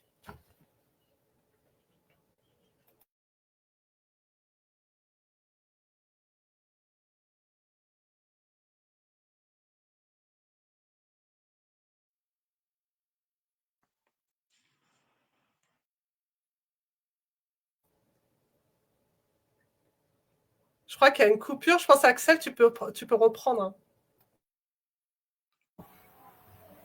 Je crois qu'il y a un problème avec le modérateur, oui. La même question. Nous sommes nous-mêmes en littérature, je crois. Oui, moi je dirais premièrement, et non parce que moi, je défends beaucoup plus l'originalité, créativité. Et selon l'explication d'Irène, je pourrais aussi dire oui, mais à mon humble avis, totalement. D'abord, la littérature, si j'essaie de définir la littérature, qui est l'ensemble des œuvres écrites, orales, auxquelles on reconnaît une valeur esthétique. Une valeur esthétique. Et sur ce point, moi, je dirais qu'avec l'intelligence artificielle, je ne vois pas beaucoup plus l'originalité. Je ne vois pas beaucoup plus l'originalité. Et sur ce fait, je dirais avec enthousiasme, amour, qu'avec l'intelligence artificielle, nous ne sommes pas en littérature. Ça pourrait être une littérature de loisirs. Et comme disait un auteur français, Marie-Rosée Martin, qui disait que la littérature est un art, une création humaine. Est un art, une création proprement humaine, qui vient du fait que l'écrivain pense, réfléchit et commence à écrire d'une manière logique. Et moi, je mets beaucoup plus l'accent sur ça. L'originalité, la logique, cohérence dans les écrits.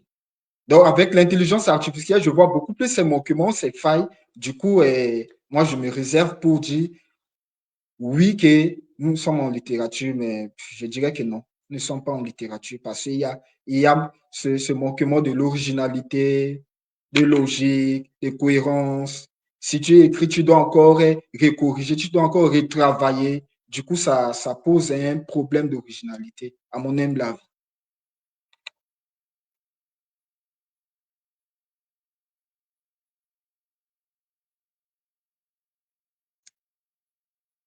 Je crois qu'il est parti, il y a un problème de connexion, je crois.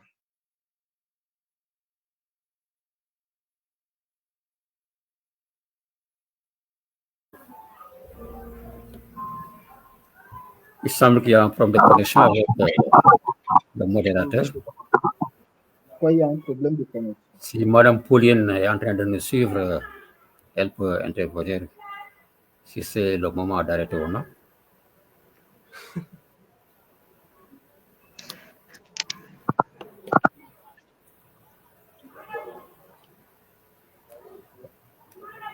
C'était la dernière question. Je ne sais pas s'il avait préparé un mot de la fin. Est-ce que Madame Pauline est en train de nous suivre? Ah, il est debout.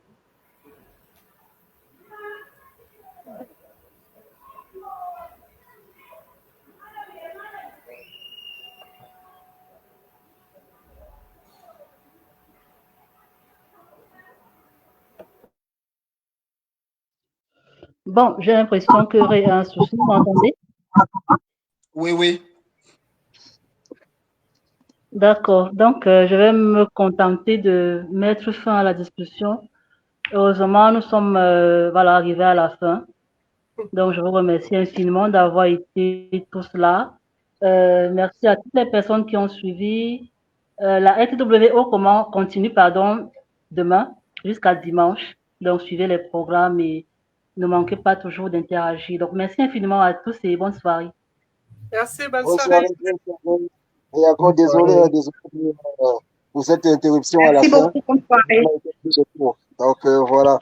Voilà, j'espère que ça vous a bien bouclé, que vous avez pu gérer à mon absence. J'ai vu que Pauline a pris le relais et ça s'est super bien passé. Donc merci Irène, merci Moussa, merci Marianne et merci cher Axel.